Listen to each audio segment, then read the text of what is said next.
नमस्कार। इतिहास में ना कुछ कहानियां ऐसी होती हैं जो वक्त के साथ धुंधली नहीं पड़ती बल्कि और भी ज्यादा जरूरी हो जाती हैं। आज हम एक ऐसे ही सम्राट की बात करने वाले हैं, सम्राट अशोक।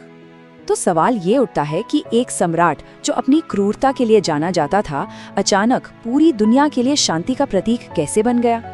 मतलब एक बेरहम विजेता से शांति दूत तक का ये जो सफर है ना, ये इतिहास के सबसे बड़े और सबसे हैरान करने वाले बदलावों में से एक है। तो चलिए इस इनक्रेडिबल ट्रांसफॉर्मेशन की कहानी को समझते हैं। तो ये कहानी शुरू होती है माइटी मौर्य साम्राज्य से। अशोक इस साम्राज्य के तीसरे शासक थे और उन्हें विरासत में क्या मिला था? अपने दादा महान चंद्रगुप्त मौर्य से मिली थी जीत और साम्राज्य को फैलाने की एक जबरदस्त लेगेसी। अपने राज के शुरुआती दिनों में अशोक को चंड अशोक यानी कि क्रूर अशोक के नाम से भी जाना जाता था। मतलब उनका फोकस एकदम क्लियर था, साम्राज्य को बस फैलाते जाना है और इसके लिए वो कोई भी कीमत चुकाने को तैयार थे, कोई भी। लेकिन फिर एक ऐसी घटना हुई, एक ऐसा युद्ध हुआ जिसने सब कुछ बदल दिया। सिर्फ अशोक का राज नहीं बल्कि अशोक को ही पूरी तरह से बदल कर रख दिया। और वो टर्निंग पॉइंट था कलिंग का युद्ध।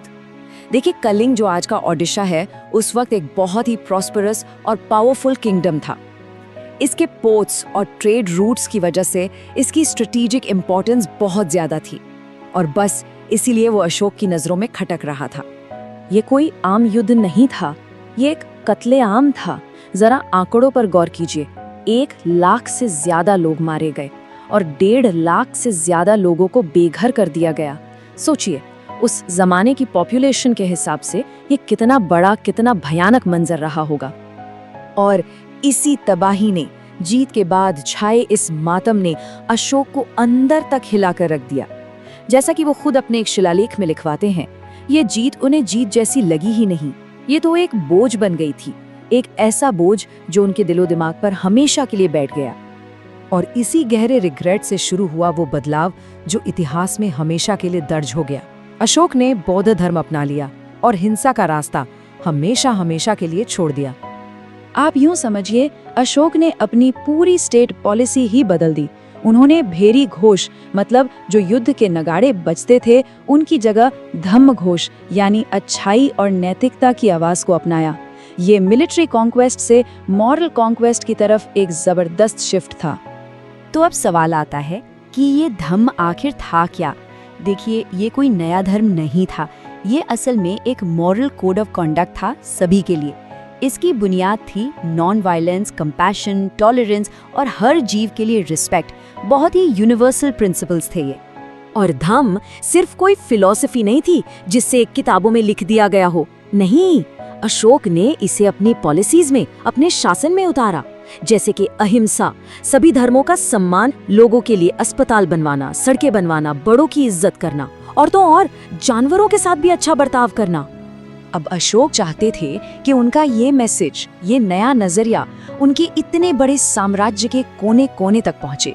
और इसके लिए उन्होंने जो तरीका अपनाया ना, वो उस जमाने के हिसाब से बिल्कुल रेवोल्यूशनरी था। उन्होंने अपने संदेशों को पत्थर के बड़े बड़े पिलर्स और चट्टानों पर खुदवा दिया। सोचिए, एक तरह से ये उस जमाने के पब्लिक ब्रॉडकास्ट सिस्टम थे। ये जो शिलालेख है ना, ये उनकी पॉलिसीज का एक परमानेंट रिकॉर्ड बन गए जो आज हजारों साल बाद भी हमारे सामने है। तो जैसा मैंने कहा, धम्म सिर्फ नैतिक बातें नहीं थी, ये प्रैक्टिकल गवर्नेंस भी था। चाहे पब्लिक वर्क्स हो या जस्टिस सिस्टम, हर चीज में ऐसे सुधार किए गए जिनका मकसद था आम लोगों की जिंदगी को बेहतर बनाना, उसे आसान बनाना। और ये कोई छोटा मोटा काम बिल्कुल नहीं था। जरा इस मैप को देखिए, इससे अंदाजा लगता है कि अशोक ने कितनी प्लानिंग के साथ इन मैसेजेस को अपने पूरे साम्राज्य में फैलाया। ये शायद उस दौर का सबसे बड़ा मास कम्युनिकेशन कैंपेन था।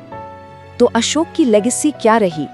उनका असर सिर्फ मौर्य साम्राज्य तक ही नहीं रहा, बल्कि सदियों तक और सरहदों के पार तक फैला।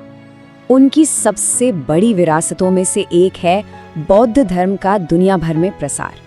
अशोक ने Sri Lanka, south east Asia, central Asia, हर जगह अपने दूत भेजे और उन्हीं की वजह से बौद्ध धर्म भारत से निकलकर एक वर्ल्ड रिलीजन बन पाया। और पता है, अशोक की विरासत आज भी हमारे साथ है, बिल्कुल हमारे सामने। सारनाथ में जो उनका मशहूर पिलर मिला था, उसके ऊपर बने 4 शेर, वही तो आज हमारे भारत का नेशनल एम्बलम है। ये हमें हर रोज अशोक के उन्हीं आइडियल्स की याद दिलाते हैं, शांति और एक न्याय से भरा शासन। लेकिन सबसे हैरान करने वाली बात तो ये है कि इतिहास ने अशोक को लगभग भुला ही दिया था। करीब 2000 साल तक उनकी कहानी खोई रही। फिर 19वीं सदी में एक ब्रिटिश स्कॉलर जेम्स प्रिंसेप ने पुरानी ब्राह्मी लिपि को डेसिफर किया। पर एक पहेली थी, इन शिलालेखों में राजा का नाम देवानाम्पिया पियदस्सी लिखा था। ये कौन था? ये रहस्य बना रहा। और फिर आखिरकार 1915 में मस्की में एक शिलालेख मिला, जिसने साफ साफ बता दिया कि ये महान राजा कोई और नहीं बल्कि अशोक ही थे। सोचिए, एक महान सम्राट की कहानी कैसे फिर से जिंदा हो गई। तो हम वापस उसी सवाल पर आते हैं जहां से हमने शुरू किया था। क्या किसी एक इंसान का, एक लीडर का हृदय परिवर्तन सच में दुनिया बदल सकता है? अशोक की कहानी बताती है कि हाँ, बदल सकता है। ये कहानी एक जीता जागता सबूत है इस बात का, और यही वजह है कि आज भी ये दुनिया भर में लोगों को इंस्पायर करती है।